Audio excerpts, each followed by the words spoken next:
World Cup.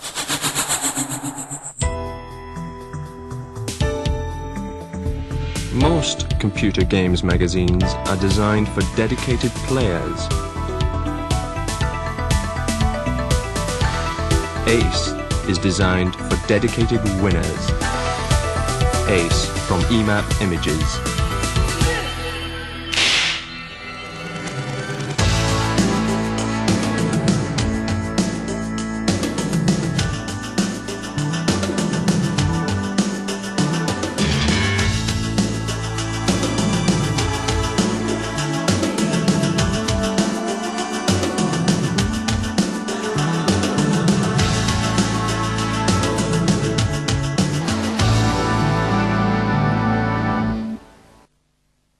Don't miss next month's Click. This is Tech House, home of Tech London Limited, one of the country's leading developing houses. At the moment they're working on a new revolutionary role-playing game for Domark called Shadowlands. Now I don't know if you've heard the hype, but I have, and I think it sounds great. I think we should go take a look at it. Now being a development house, of course they're working on some other stuff as well. Oh, that's interesting. Which we're not allowed to take a look at. But I know there's some stuff in here. Now, I think this could be quite interesting. Now, let's keep this quiet. No, sorry, out. Oh, well, that didn't work. Still, maybe there's somebody upstairs we can talk to about Shadowlands. Follow me.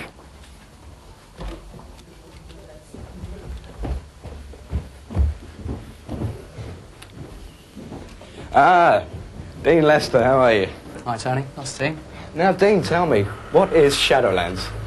Well, Shadowlands is a role-playing game along the lines of the kind of game that we always wanted to play ourselves. But nobody else had written the game, so we decided that we were going to write it. The game itself is very arcade-orientated, but features all the features that I think any role-playing game aficionado would want to see in. The game itself takes place over several different worlds. There's the dungeons and the temple, Egyptian levels, and there are outside locations with day and night cycles as well. It features quite a few innovative new features that people won't have seen before. For example, it's an isometric game that scrolls, and in addition to that, obviously it's got Photoscape in it as well. So Barry, what is Photoscape? Photoscape is a new revolutionary lighting system which allows you to have objects in the game which are in shadow or in light, and depending on what they are in, they get seen differently. For example, on this screen here you can see these objects are all silhouetted and in black, but near where the torch is, these objects can be seen clearly and are in colour. At the moment I'm in the level editor. This lets me put objects around in different places on the screen and define relationships between objects, like what switches do and so on. So Mark, what kind of approach are you taking on the graphics? Okay, well, and as you can see here, the approach I've taken is a Japanese approach to graphics, mainly because it hasn't been done before in a European role-playing game. Main graphics have been, as you tell, Dungeon Master, Eye of the Beholder. They've all been European styles. As you can see by the graphics here, the armour on the Minotaur, we've gone for the Japanese samurai armour approach. Right, now there are a lot of people that would like to be doing the job you're doing. So, I mean, have you got any hints for anyone out there who would love to get into, like, professional graphic design?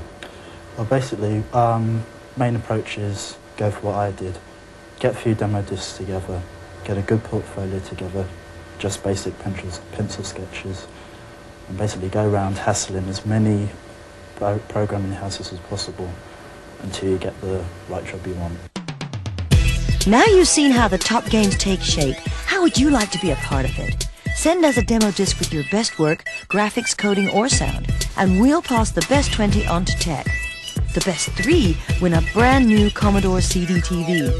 And there are 50 exclusive Click t-shirts for runners-up. So get your entry in by December 31st.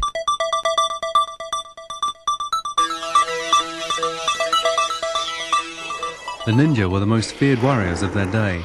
Known as the Mystic Shadow Warriors, they were the elite fighting force of 9th century feudal Japan. You were Armakuni, the last ninja, in his seemingly endless battle against Kunitoki. If it's a beat-em-up you're after, Last Ninja 3 offers more than you could ask for. There's a strong depth of play, and mastering the tricky joystick controls that command the kicks, punches and somersaults of your agile fighting machine gets you further into the game each time you play. Because of the adventure element of the game, it helps to make a map as you work your way past a large variety of obstacles and enemies. It will help you to avoid getting lost. It's hard to keep a sense of direction when your opponents just keep coming after you. These guys are tough, but remember, you can be tougher. And if things get too hot, you can always take the easy way out. Ninja 3, bleeping brilliant.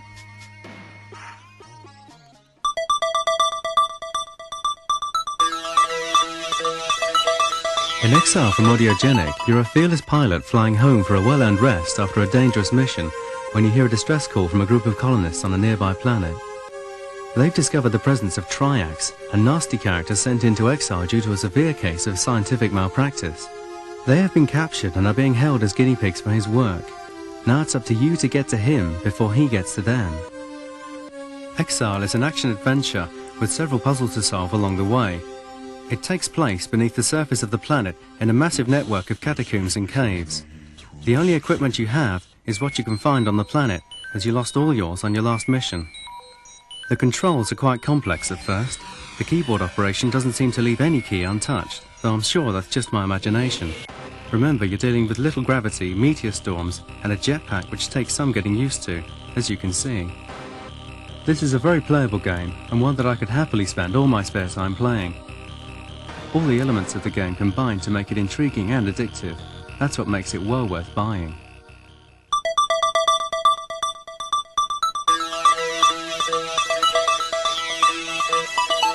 The Magnetic Scrolls collection is a compilation of 3 great old adventure games: Fish, Corruption and Guild of Thieves.